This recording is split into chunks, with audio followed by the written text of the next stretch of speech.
at the beginning of this year, I felt so inspired and so pulled, creatively pulled towards 2025 as the year of the warrior. I went to Pinterest, like many of us do, and I created a mood board called 2025, the year of the warrior. Unbeknownst to me, Spirit will later reaffirm what I already knew to be true. Let me explain. Hi, my name is Gian Kirby. For context, I am not a numerologist, I'm not an astrologist. Sometimes I just get these downloads and these creative downloads, and I just have to share them because I feel so pulled, so deeply connected, and so deeply inspired that I was like, okay, let me just share my insights and see if it resonates with you. And if you're a girl or a girly or a doll, whomever, if you like fashion, if you're like astrology, if you like creativity, if you like, utilizing your imagination and your creativity within your own parameters, right? And channeling that into your own personal style. You can also follow my page just for more. You can follow me on Substack. You can follow me on Twitter. You can follow me on YouTube at the Divine Gift of Imagination. This video is based on how we can utilize the energy of 2025 and 2025 being a Mars ruled year to shape our own personal style, but also what insights that 2025 is offering us as a collective, especially with the way that things are going on. Things are happening in this current climate. I think it's very important for us to talk about all these things, and I'm really interested at the intersection of fashion, global current events, spirituality, creativity, design, as well as the black radical imagination and how that shapes our creativity and our understanding of our own liberation. And I think fashion is a great canvas for these things. In numerology, the number 9 represents endings, completion, humanitarianism, unity, and the duality of both the end and the beginning. The number 9 is a powerful number. It is a number that, whether or not you add it or multiply it, it still reverts back to its original form, which is 9. For instance, 9 times 2 is 18, 1 and 8 equals 9. 9 times 3 is 27, 2 and 7 equals 9. 9 times 4 is 36, 3 and 6 equals 9. You get the picture, right? This makes 9 a powerful number because it remains steady. It remains unchangeable. The number 9 is also associated with the planet Mars. Mars is known as the planet of the warrior. It rules Aries and Scorpio, and it gives the will and it gives the courage to fight. Mars represents bravery, courage, tenacity, and according to Dr. Pavarthi Kumar in his book, Mars the Kumara, he describes Mars as the spirit of consciousness and the spirit of sacrifice. Mars is connected to conflicts and disruptions. Even in Chinese astrology, namely Baja, 2025 is known as the wood snake year. Snakes represent transformative growth, renewal, collective progress, and completion of a cycle, which coincides with the energy and the spirit of 2025. In this video, I will discuss how Mars themes manifest in global current events, historical context, and how the energy of Mars has influenced my personal style as I explore identity, ancestral connection, and resistance as acts of courage. The themes of Mars as the year of the warrior also shows up within our own sociopolitical climate with the uprisings, with the political uprisings happening in many places around the world, namely Ecuador, Nepal, Bangladesh, Indonesia, and many parts of the US, people are fighting back for what they deserve, which is a better quality of life. And many are tired at the oppression that they face on a daily basis. The fight for liberation has always been a continuous struggle. It's not surprising that 2025 is the year of the warrior because many are adorned with what I refer to as a warrior spirit. And like we know, astrology and numerology are also so grand and so expansive that it is being reflected to us within the collective.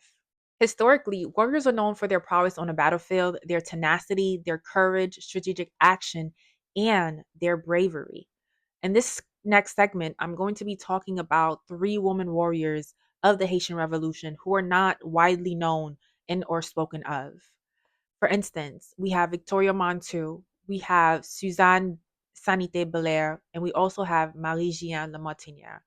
And just as a disclaimer, please excuse my pronunciation when saying their names. To begin, let's talk about Victoria Montu, also known as Grantoya. Grantoya was a freedom fighter, a spiritual leader, and a skilled herbalist. It was speculated that Grantoya was part of the Dahomey Mino before she was captured by European colonizers. The Dahomey Mino were a legendary group of all female woman warriors who hailed from the kingdom of Dahomey between the 17th and 18th century, which we now know as modern day Benin. They were the source of inspiration for the Dora Milaje and Black Panther, and in Gina Prince Bythewood's adaptation and film, The Woman King, that came out in 2022. Victoria Montu, also known as Grantoya, served as a maternal influence for Jean Jacques Dessalines as he was growing up. She also fought alongside him in her 50s and 60s during the Haitian Revolution. Grantoya fully embraced her African roots. She was a skilled herbalist and a midwife during her time at the Comier plantation. While enslaved, Grantoya was given the valued position of the midwife on the Comier plantation in the northern province of Saint Domingue, which is known as Grand Rivière du Nord. During her time as a midwife, she took care of the kids and made sure that pregnant enslaved women were properly taken care of, and utilized her extensive herbal knowledge and knowledge of African roots to help secure the future of the plantation. Grantoya's skills as a midwife and efficient herbalist was greatly beneficial to the plantation economy because healthy children also meant that the future of the plantation was secured and financially wealthy. Grantoya was skilled at identifying plants from the tropical land of Haiti and utilized her robust African herbal knowledge to aid in curing illnesses on the plantation. She was also a highly skilled spiritual leader. Grantoya was able to retain the spiritual and cultural heritage of her homeland. Her final act of bravery was during the Battle of Vertières, where she encountered three white Frenchmen and was severely wounded in hand to hand combat. She made it out with her life, and she is known as the mother of Haitian independence. We have Marie-Jeanne Lamartinière. Marie-Jeanne Lamartinière was the daughter of an enslaved black woman and a white slave master. She did not hide behind her gender and fought alongside the men while wearing a male uniform. She was known for her bravery during the battle at Crête à Piolle in March of 1802. And last but not least, we have Suzanne Sanité Bélair. She's known as the Fighting Tigress and was a sergeant in Toussaint Louverture's army. She fought alongside her husband, Charles Bélair, and was captured and executed by the French army. While she was being executed, she shouted, Vive liberté, à bas à l'esclavage, which basically means long live liberty, down with slavery. Like these fierce women warriors, and many who remain unknown, tapping into ancestral memory and spiritual traditions will aid us in resisting the ruling class and make tangible efforts towards liberation. It is important to know where we come from so that we may know who we are. Utilizing the rich history of my cultural background, I allow myself to deeply connect with my own inner warrior as I utilize history, as I utilize their stories in embodying not only a warrior ethos, but a liberatory framework and in the cultivation of my own personal style. So now here's the fun part. How do I utilize Mars and the collective energy of this 9 ruled year into my own personal style? Well, first, we must understand that fashion is political. Fashion is ritual. Trends and designs can be used as predictive tools to point out the collective energy on a social and political and cultural level. Fashion can be a form of divination. And I want to give a special shout out to Amber the Conduit at Hot Honey Musings for the inspiration for this particular segment. She is a psychic and a fashion, she's a spiritual worker, fashion guru, and I'll post down her information below. I don't want to butcher and get anything wrong, but she's really good at what she does, and she's actually kind of inspired me to even do this whole segment and utilize my own like gifts. Fashion has always been an important visual language to me, a canvas of creativity, self-expression, and a reminder that my creative gifts surpass my circumstances. In my own personal life, this Mars ruled year has me going through deep transformation, shedding skin, and allowing me to fully connect with my own inner being and stepping into my destiny and honoring which I am called to do. Personal style can be a signifier of taste, but it can also be a form of ritual and glamour that can assist you with moving through the dense energy of this year, both in the collective and in your own personal life. And it doesn't have to be curated pieces, it doesn't have to be archival or vintage pieces. You don't have to over consume and just buy things that you don't need. It has to work with who you are, and it has to work with what you have in your closet, but it can also be sustainable. And that's really what I want to focus on, right? Sustainable ways of developing your own personal style while utilizing the energy of the year, because I truly believe that within numerology and astrology and within our own personal like intuitive guidance, we know how this year is going to shape out for us based on the themes that are um, currently coming up for each and every one of us individually. It's about reimagining your own personal style through your interest, through storytelling, and the interpretation of self and the collective. I've always been interested in the fusion of ancestral history and connection, spirituality, and alignment through my own personal style. I think of it as memory work, and it calls to mind Audre Lorde's poem, A Litany for Survival, which is also a reminder of this deep connection and deep remembrance, right? We have always survived and we're going to keep on surviving. I'm using style as a form of divination, of storytelling, right? As a way to answer the question, what is a warrior and what are they tasked with? So, leather is one of the materials that I've been feeling a pull towards this year. I've been obsessed with leather pants, skirts, shirts, shoes, jewelry, um, in any capacity, right? Leather has an extensive history dating back to the Stone Age. Leather craftsmanship has been used to create weaponry, shoes, belts, among other useful things in preparation for battle. For instance, in ancient China, 600 BC, leather was, and this is taken from isitleather.com. Leather was used to craft leather armor, protecting on a battlefield not just for warriors, but for also horses and the creation of shields and helmets. Likewise, leather is one of the oldest materials used in Africa. African warriors also utilized leather as material for their shields, for their clothing, and for their weapons. From the mid 20th century to now, leather has been used as a symbol for rebellion, individuality, self expression, and represents subcultures. I've really been in love with these. Actually, I've been trying to find these pants that Miley Cyrus wore back in like 2010.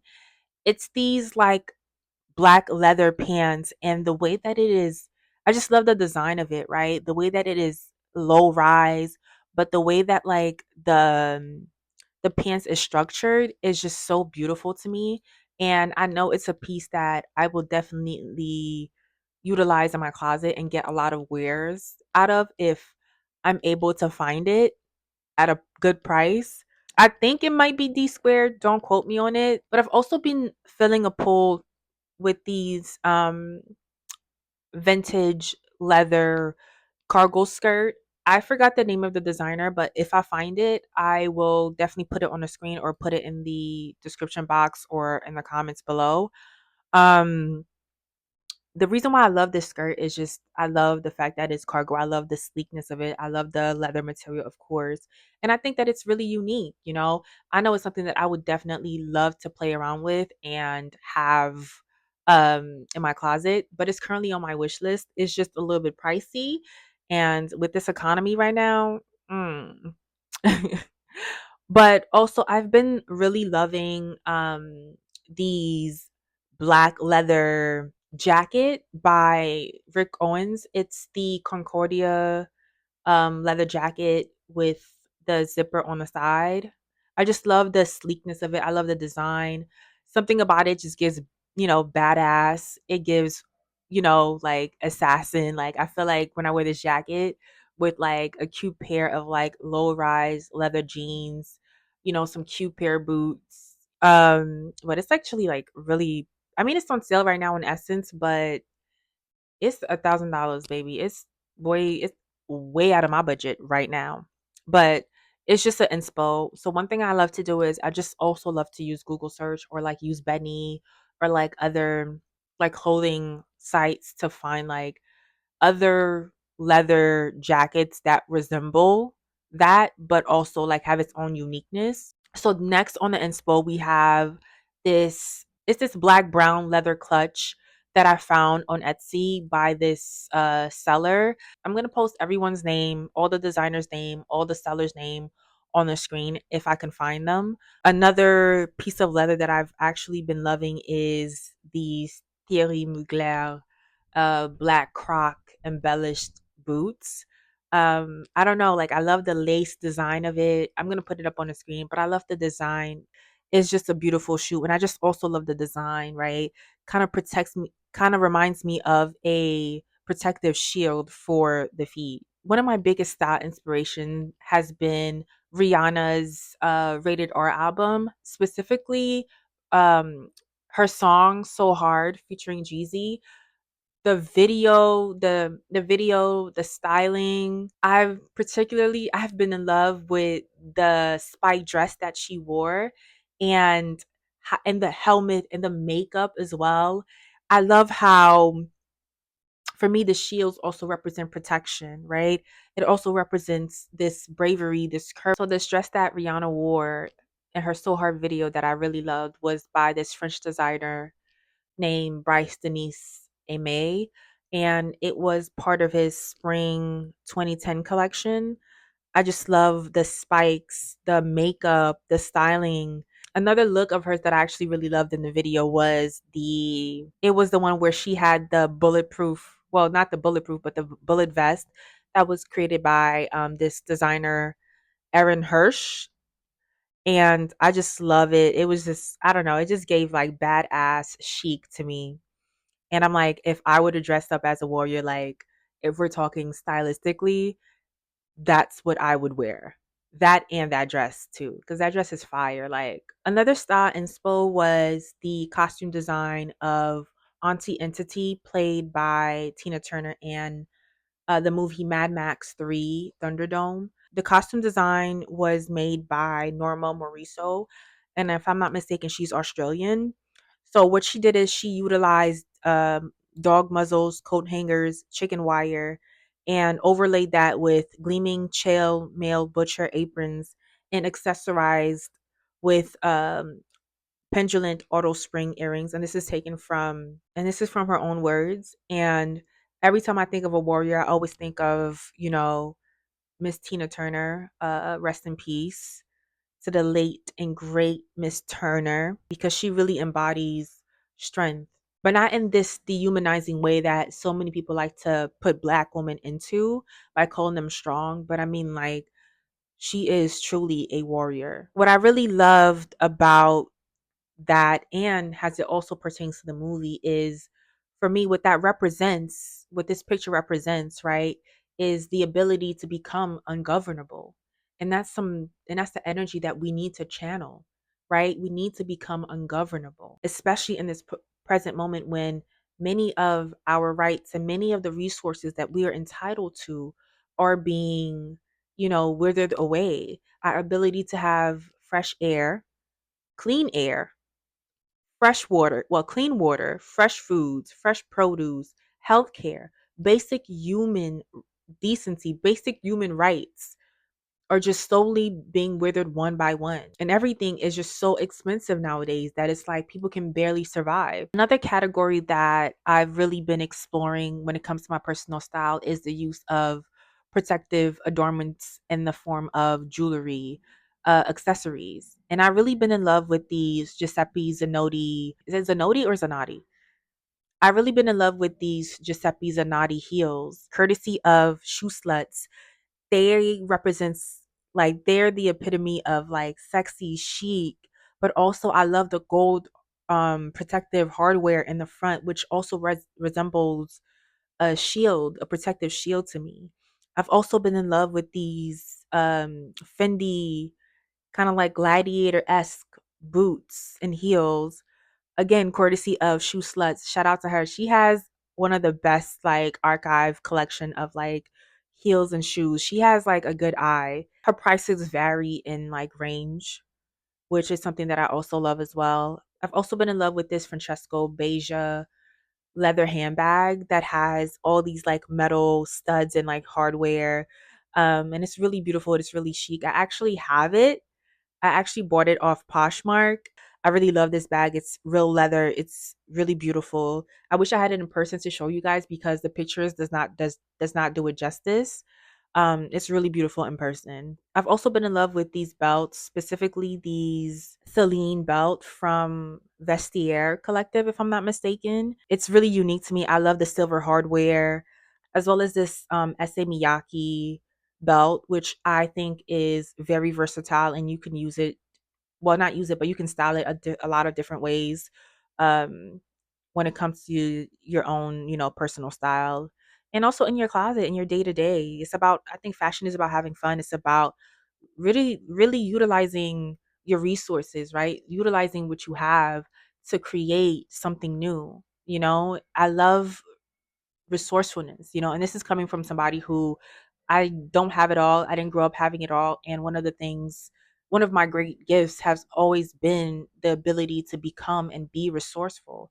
And I think it's one of the skills that we need to really tap into this year and for the next few years, because being resourceful is such a useful tool, especially in this current economic climate, but as well as like in life and growing up and being an adult, life may be hard, but being resourceful also helps as well. And I'm a resourceful queen, okay?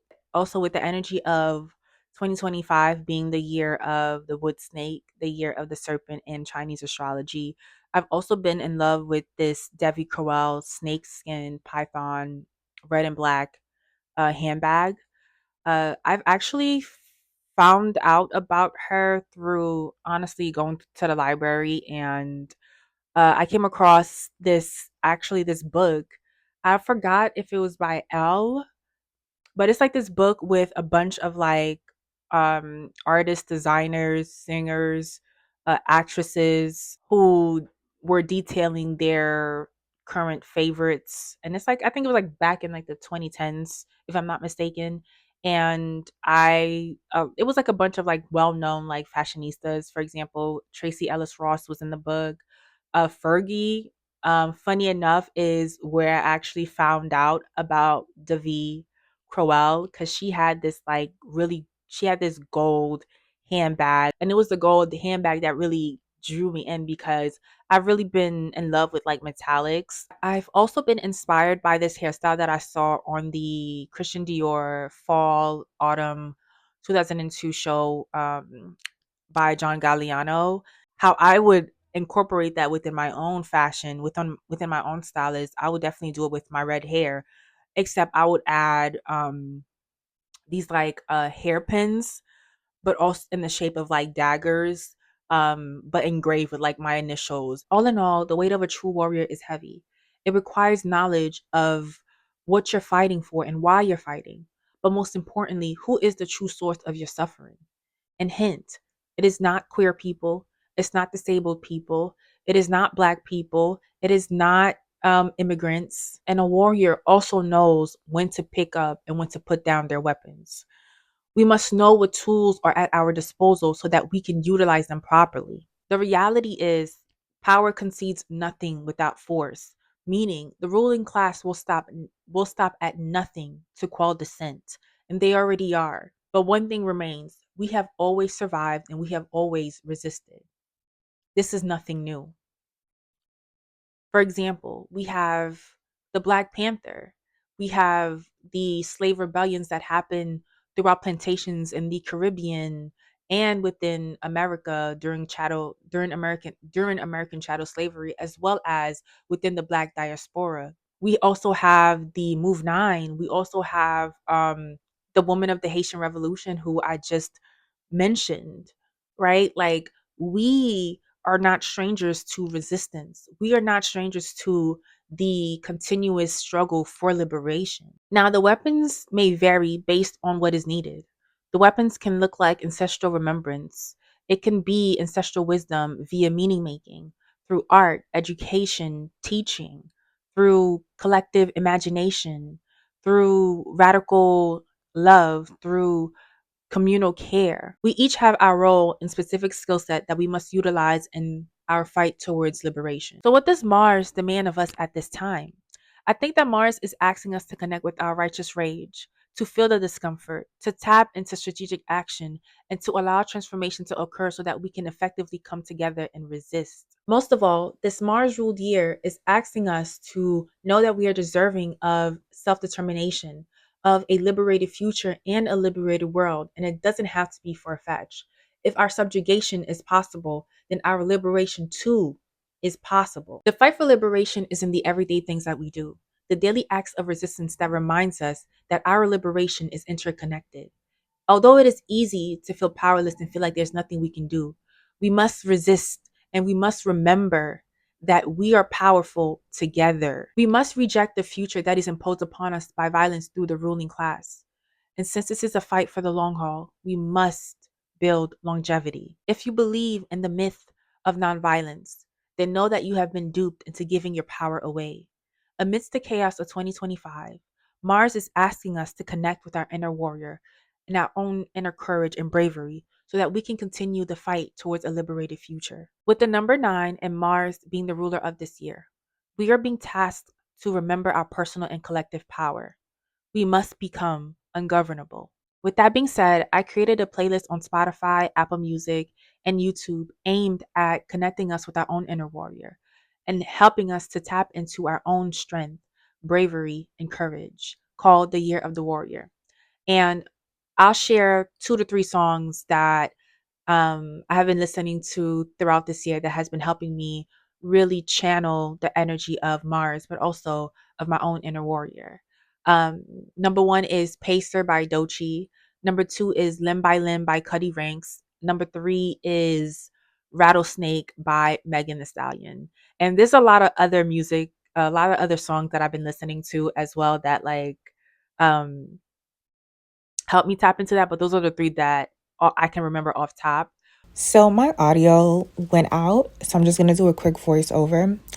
But when it comes to the playlist, I'm going to put the QR codes on the screen or in the comments or in the description box below. And you guys can go and listen to it on your own time. I definitely recommend it. But most importantly, there are some few questions that I would like you guys to sit on and ponder or answer for yourself. And if you feel called to, you can answer in the comments below. You can make a separate video. In a time where many may feel powerless, what are the rituals that aid you in feeling powerful? What does your own inner warrior look like? Connecting with your own divine intelligence, what are you offering to the greater collective in the name of liberation? What are the daily forms of resistance that you are participating in? If a warrior must have their weapons and their shield, figuratively speaking, what is your weapon? What is your shield? If you're interested in more of my work, I also have several videos that you can watch for entertainment and just to learn a few things. One of the videos that I did recently was Solange's Things I Imagined and how that is connected to the collective Black liberation and how our imagination can aid us towards the struggle for liberation, as well as another video that I made discussing what the divine gift that the Black imagination is and how it is more than what we think that it is, and how it is actually a divine gift that is free and that we can utilize to make to create a new world. And as always, thank you for watching.